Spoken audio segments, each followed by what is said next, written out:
बिस्मिल्लाहिर्रहमानिर्रहीम। मैं हूं आपको होस्ट इरफान अदन। किस्म न्यूज़ से आपकी खिदमत में हाज़िर हूं। आज कल पाकिस्तान की सियासत में फ़ॉरेन फंडिंग और ममनुआ फंडिंग के केस का बहुत शोर चल रहा है। शोर मचाने की एक वजह यह भी है कि पीडीएम की जो जमातें हैं वो इमरान खान के बयानिए की वजह से इस बैकफुट पे पहुंच चुके हैं कि उनके पास अब और कुछ बयानिए बन नहीं पा रहा। अब वो आज उन्होंने इलेक्शन कमीशन के साथ मुलाकात की, जिससे जिससे उन्होंने कहा कि इसको ये जो इलेक्शन कमीशन है वो फ़ॉरेन फंडिंग का केस फ़ौरन उठाए और उसका जल्द फ़ैसला करे।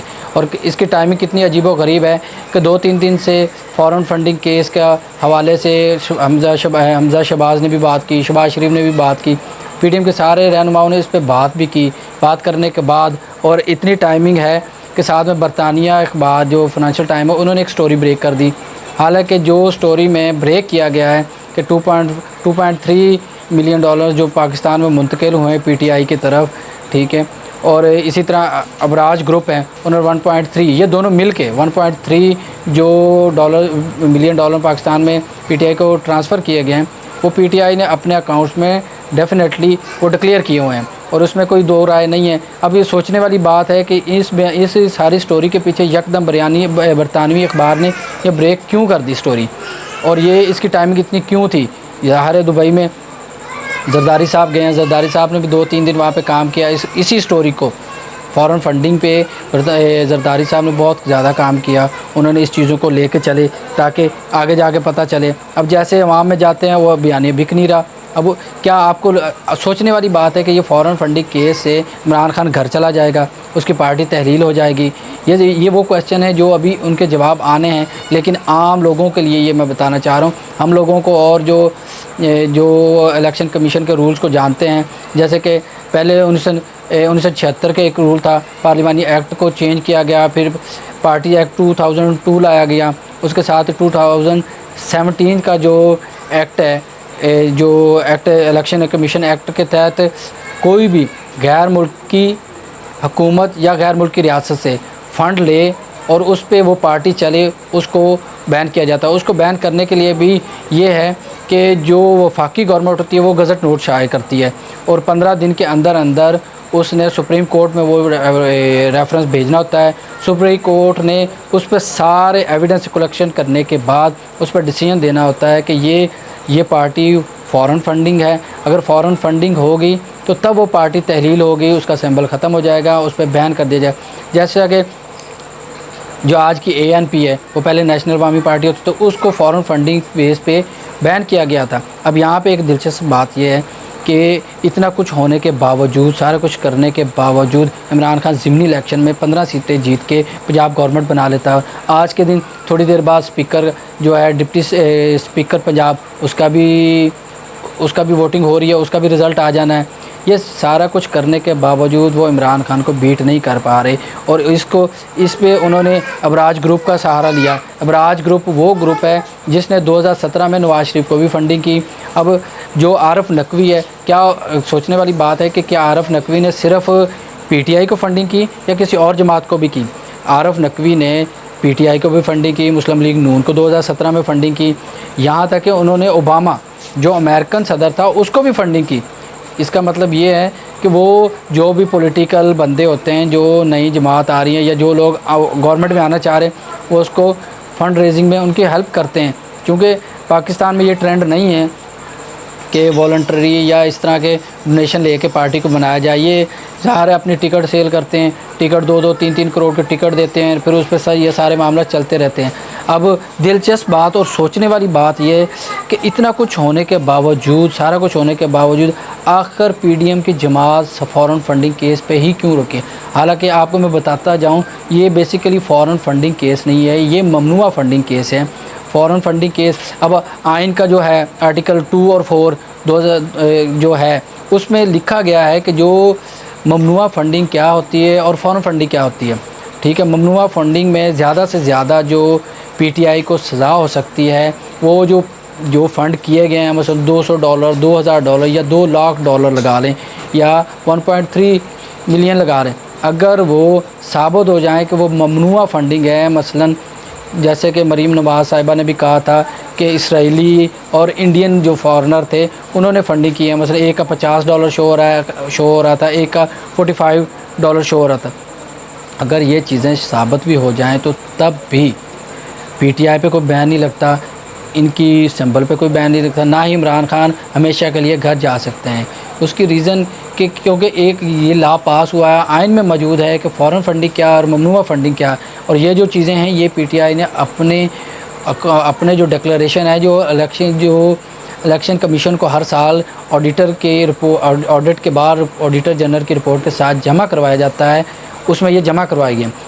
अब दिलचस्प बात यह है कि ऑडिटर जनरल की रिपोर्ट के बिहाफ पे इमरान खान ने एफिडेविट दिया हुआ है। अब पीडीएम की जमातें और ये सारी जो भी हैं पीपल्स पार्टी, पीडीएम और इनकी जितनी भी जमातें और साथ में पीपल्स पार्टी भी लगा रहे हैं, वो सारे उस एफिडेविट पे डिपेंड कर रही हैं। क्योंकि अगर एफिडेविट इमरान खान ने दिया तो वो 63A 62-63A पे पूरा नहीं उतरेंगे और वो हमेशा के लिए लाइफ टाइम बैन हो जाएगा। जैसे कि नवाज शरीफ साहब लाइफ टाइम बैन है, जहांगीर तरीन साहब लाइफ टाइम बैन है। इसको मद्देनज़र रखते हुए अब इनका फोकस है कि हम किसी न किसी तरीके पीटीआई को इधर ले जाएं। क्योंकि अब जैसे ही अब आपको मैं एक और चीज़ बताता जाऊँ, इसके साथ साथ एक दूसरा टॉपिक आ गया अभी कि जैसे राजा परवेज़ अशरफ ने 11 MNA जो पीटीआई के उनका रिज़ाइन एक्सेप्ट कर लिया और इलेक्शन कमीशन को भेज दिया। अब ये मेरी नज़र में, हो सकता है आपकी राय और मेरी नज़र में, ये क्या किया कि इमरान खान को मज़ीद अपने बयानियों को तक़वियत पहुँचाने के लिए एक ब्रीदिंग स्पेस दे दी है। जैसे वो जीत के पंजाब में गवर्नमेंट बना के ज़रा सुकून माहौल में चले गए थे, साइलेंट हो गए थे। उनकी तकरीर भी जो यौम तशक्कुर के दिन मनाई गई उससे भी ज़ाहिर हो रहा था, बॉडी लैंग्वेज से भी लग रहा था कि रिलैक्स हैं। अब क्या होगा कि ये जो 11 जो हलके हैं उनमें से 9 हलकों में तो डायरेक्ट इलेक्शन होंगे। अब 9 हलकों में अगर डायरेक्ट इलेक्शन होते हैं, इमरान खान उन हलकों में जाता है, ये सारी चीज़ें आते हैं तो वो तो तक़वियत मज़ीद बढ़ेगी। अब साथ में देखें, अब फैसलाबाद का हल्का है, कराची का हल्का, पेशावर में कोयट KPK के हैं, सिंध के हैं, ये सारी चीज़ें मैनेज की हैं इन्होंने अपने तरीके से। लेकिन जो मेरा पॉइंट ऑफ व्यू है उसमें ये कि जब तक आप इमरान खान को रिएक्टिव मूड में लाते रहेंगे उसका वो बयानिया भी चढ़ता जाएगा, वो अपना पैगाम भी आवाम तक पहुंचाता जाएगा। आप बेशक फ़ॉरेन फंडिंग केस ले आएँ, आप कोई भी केस ले आएँ, उसमें जो उसके पार्टी वर्कर के साथ साथ जो 15 से 20% जो स्विंग वोट होता है, जो सीट डिसाइड करता है, वो अभी तक इमरान खान के साथ इंटैक्ट हैं। क्योंकि आप ये केस के साथ इलेक्शन कमीशन अगर इसका डिसीजन कर देता है, आपके पास एक बयानिया आ जाता है कि ये फ़ॉरेन फंडिंग है, इसको यहूदी फंड करते हैं, इसको इसराइल करते हैं, इसको इंडियन करते हैं।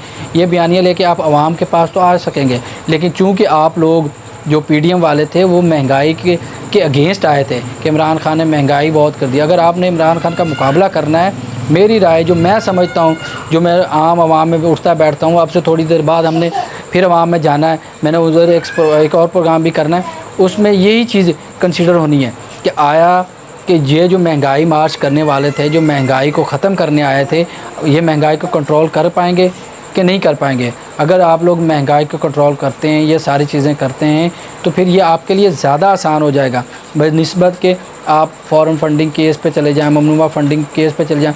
उसमें वो काफ़ी वकला ने भी बयान किया है कि ये जो ममनुआ फंडिंग केस है, इसका ज़्यादा से ज़्यादा जो इम्पेक्ट होगा, जो इनको आपको बयानिया मिलने के अलावा जो पीटीआई पे इम्पेक्ट होगा, वो जो पैसे होंगे वो जो इलेक्शन कमीशन ज़ब्त कर लेगा। इसके अलावा इसका कुछ भी नहीं होना।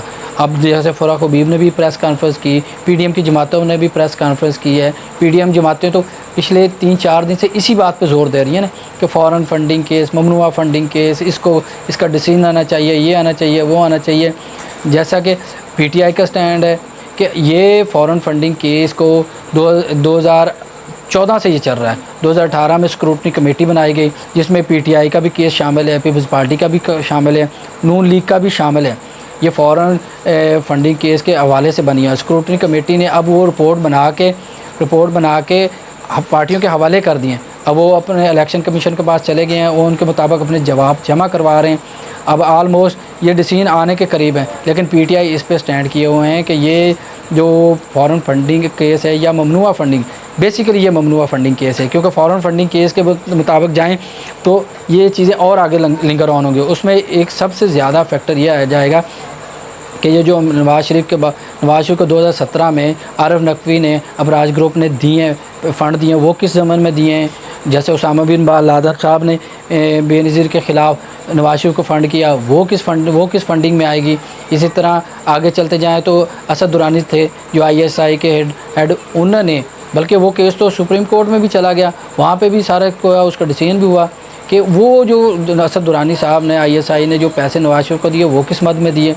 मकसद ये बात करने का कि पाकिस्तान में अगर हम किसी भी पॉलिटिकल जमात को इन चीज़ों के बेस पे बैन करवाने या करने लगें तो फिर ये मामला आगे नहीं चलेंगे, ये मुल्क नहीं चलेगा। मुल्क आपके सामने कि मुल्क में क्या मसले मसाइल चल रहे हैं, ये आप तक मैं अपनी गुजारिशात लेके आया था। मैंने आपको बताना था कि फ़ॉरेन फंडिंग केस क्या होते हैं और ममनुआ फंडिंग केस क्या होता है। फ़ॉरेन फंडिंग केस वो फंडिंग है जो किसी गैर मुल्की हुकूमत या गैर मुल्की रियासत किसी जमात को प्लांट करके फंडिंग करके उसको चलाती है, वो फ़ॉरेन फंडिंग कहलाती है। और ममनुआ फंडिंग वो होती है जिसमें मुख्तलिफ बशिंदे हैं जो पाकिस्तान को, अब 2 डुअल नेशनल भी हैं पाकिस्तानी बाहर, और मसलन जो गल्फ़ में हैं वो पाकिस्तानी पासपोर्ट रखते हैं, उसी उनके वीज़े पे वर्क वीज़े पे काम कर रहे हैं, वो फ़ंड करेंगे तो वो पाकिस्तानी कहलाएंगे। जो डुअल जाएंगे, डुअल पाकिस्तान, वो डुअल नेशनल कहलाएंगे। अब मुख्तलिफ कंपनियों में बंदे काम करते हैं, वहाँ से पैसे आते हैं, वो सारी चीज़ें जो कहलाएंगी